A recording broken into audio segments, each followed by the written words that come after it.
What is going on, everyone? This is Eric coming at you from just outside of Hartford, Connecticut, and today we're going to be discussing the Marc-Andre Fleury trade, which occurred back during the 2003 NHL Draft. Now, this trade saw the Pittsburgh Penguins acquire the first overall pick in the draft, along with another pick, from the Florida Panthers in exchange for the third overall pick, the 55th overall pick, and a player. So, let's start by discussing the Pittsburgh Penguins, who used the first overall pick to select goaltender Marc-Andre Fleury. And Fleury made the team for the 03-04 season, somewhat surprisingly, and he was the youngest goalie in the league by 3 years. So yeah, now he had a rough first 2 years adjusting to the NHL level, going 17, 41, and 8 with an .897 save percentage and a 3.36 goals against average. Some of that, though, was due to Pittsburgh's lackluster defense in front of him. So, most of his early career struggles, like I said, were due to poor defense, but he did improve in the 06-07 campaign, winning a career-high 40 games while recording a 2.83 goals against average and a .906 save percentage. He had a slow start in the 07-08 season, but he rebounded well after missing half the year with an injury. He ended that season with a .921 save percentage, and he stepped up big time in the playoffs, which included a 55 save performance in the 2008 Stanley Cup Finals Game 5. Now, he did knock in the puck for an own goal in Game 6, which ended up being the series-losing goal. So this drew a lot of hate from the Penguins fans, and the media kind of made fun of him to an extent about it. So, yeah. Now, despite this, he did set a team record with 3 shutouts in a single postseason. He was rewarded with a massive 7-year deal. And Fleury, he proved the Penguins' confidence in him correct in the 08-09 season when he went 35, 18, and 7 with a .912 save percentage and a 2.67 goals against average.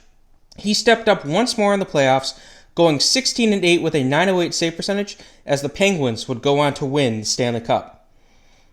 So, yeah, pretty good. And Fleury, he stepped up massively with some big moments in the playoffs against division foes Philadelphia and Washington.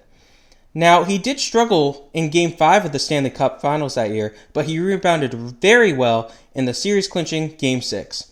Now, he had a solid year in the 09-2010 campaign, but the Penguins fell in the second round of the playoffs. The next 4 years were relatively similar for Fleury, as he averaged a .236 goals against average and a .916 save percentage over those 4 seasons. Now, over those 4 years, he compiled a 140 win, 63 loss, and 14 tie/overtime loss record.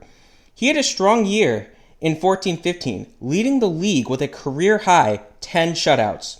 And he was decent in the playoffs, but the rest of the team around him was not, as the team lost in the first round.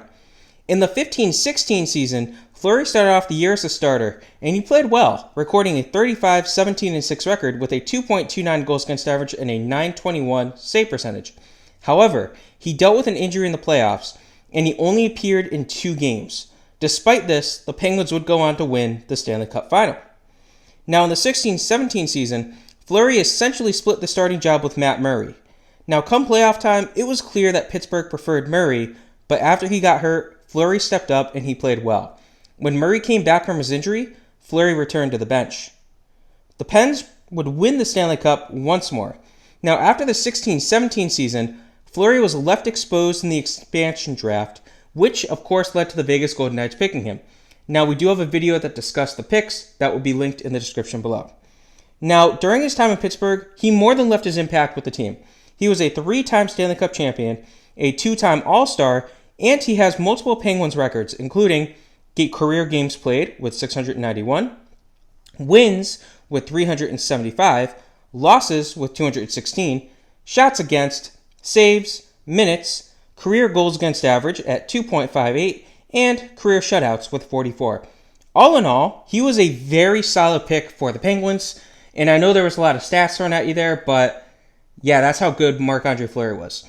Now, they also got the 73rd overall pick, which they used to select left wing Daniel Carcillo, and Carcillo, he ends up getting traded before playing at the NHL level for the team, and he was traded to Arizona straight up for right wing George Laraque. And Laraque, over a year and a half, he served as an enforcer, scoring 4 goals, but more leaving his impact with the penalties, recording 159 penalty minutes before walking. So next we have the Florida Panthers, and the Panthers were a bit more busy with their trades. So They got three assets for the first overall pick, essentially. The first one we're going to look at is right wing Mikael Samuelsson. And Samuelsson, his single year in Florida was unfortunately plagued by injuries, as he suffered a fractured jaw and a fractured hand, both of which cost him over 20 games apiece. Now, he would total 9 points in 37 games before being allowed to walk as a free agent. Now, they also got two draft picks. The first one we'll look at is the third overall pick, which was used to select right wing Nathan Horton. And Horton had a solid rookie year, but it was ended early by a torn rotator cuff. He dealt with shoulder issues once more in the lockout-canceled 04-05 season, but he did break out in the 05-06 season, becoming a solid, consistent goal scorer for the rest of that decade. Now, he ends up getting traded after the 09-2010 season, but his time in Florida wasn't simply easy to forget. He scored 142 goals, 295 points, and he had 382 penalty minutes over 422 games for the Panthers. Now, he is traded, along with another player, to the Boston Bruins in exchange for three assets. The first one we're going to look at is defenseman Dennis Weidman. Now, Weidman was solid offensively for a half a season, recording 9 goals with 24 assists over 61 games before he was traded away to the Washington Capitals for a pair of assets. The first one of these assets we're going to look at is left wing Jake Hasworth, and he never made it above the ECHL for the team, unfortunately. Now, they also got a 2011 third-round pick. This would be the 87th overall pick. They would use that to select defenseman Jonathan Racine. And Racine, he spent 4 years in the system, appearing in a single NHL game before he was traded to the Montreal Canadiens for left wing Tim Bozin. And Bozin spent 1 year in the AHL before walking. Now, back up to here for the Nathan Horton trade. Florida also got a pair of draft picks. The first one we'll look at is a 2010 first-round pick. This would end up becoming the 15th overall pick. They would trade that to the LA Kings in exchange for 2 draft picks in 2010. The first one was the 19th overall selection, which was used to select center Nick Bjugstad. And Bjugstad was an okay player for 6.5 years in Florida, scoring 87 goals with 104 assists over 394 games before being traded. Now, for time reasons, this will be its own video. Bjugstad's not the best player in the league, but he's worthy of his own video. Now, they also got the 59th pick in this trade, and they would trade that to the Minnesota Wild for 2 more draft picks, the 69th and 99th. So the 69th pick was used to select right wing Joe Basaraba, and he did not sign with the team. They used the 99th pick to select right wing Jonas Donskoy, and he also did not sign with the team. So unfortunately for Florida, they took 2 chances. Neither of them wanted to sign. So we discussed all of these. We still have one more asset from the Nathan Horton trade. Now, Florida also got a 2011 third-round pick. This would become the 91st overall pick. With that, they would select center Kyle Ra, and he spent a few years playing for the organization, compiling 3 points for the NHL team in 33 games before he was allowed to walk as a free agent. Now, they also got one more asset, and this was in the original Marc-Andre Fleury trade. They got the 55th pick in the 2003 draft. They would use that to select the left wing Stefan Meyer, and Meyer recorded 6 hits over 4 games before being traded. But this was a very minor trade. He wasn't a big player, and this minor trade ends up breaking into a bunch of other minor trades, so it wasn't worth it for time. It just didn't make sense to follow this trade. So, yeah. But that's what Florida and Pittsburgh got. How did the other teams involved do? We will start with the Arizona Coyotes, who got left wing Daniel Carcillo.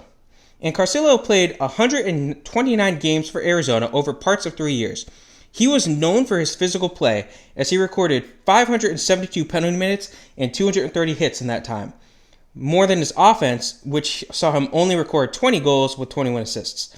Now, he led the NHL in penalty minutes in his second year with the team, and he also led the NHL in penalty minutes in his third year, but he was traded before that third season came to an end. But still, it shows Florida / whoever the other team was, because we will not be discussing that trade. Next, we have the Boston Bruins, who got a pair of assets. The first one, of course, is right wing Nathan Horton.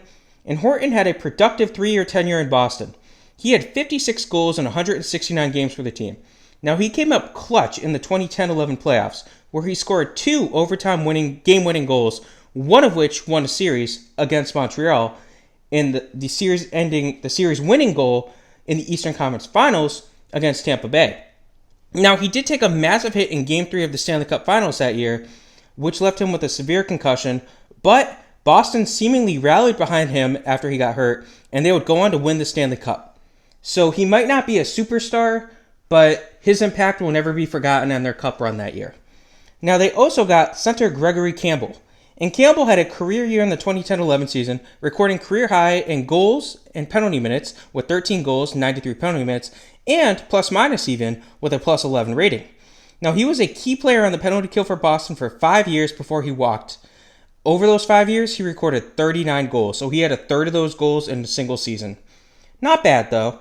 Next, we have the Washington Capitals, who got defenseman Dennis Weidman, and he had a strong offensive season, or season and a half in Washington, providing 12 goals with 41 assists before he was traded away. This will not be discussed.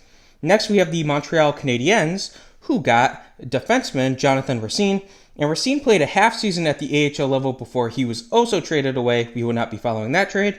Then we have the LA Kings, who got a draft pick in 2010, the 15th overall pick.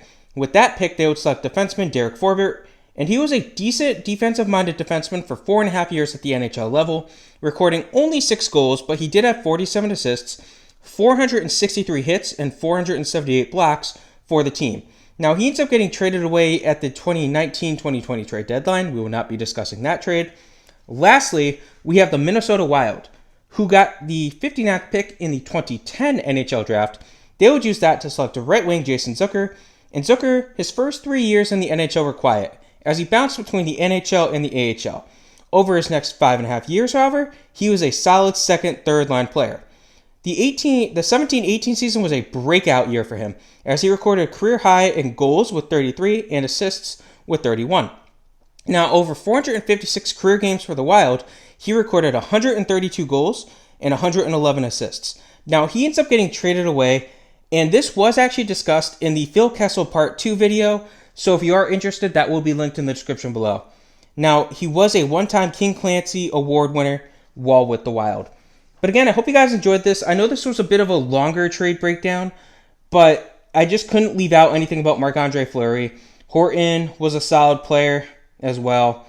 So it was a good trade. You know, this is one of those trades where Florida didn't really win, but Boston and Pittsburgh got some very, very solid players. Hope you guys enjoyed this. Have a good rest of your day.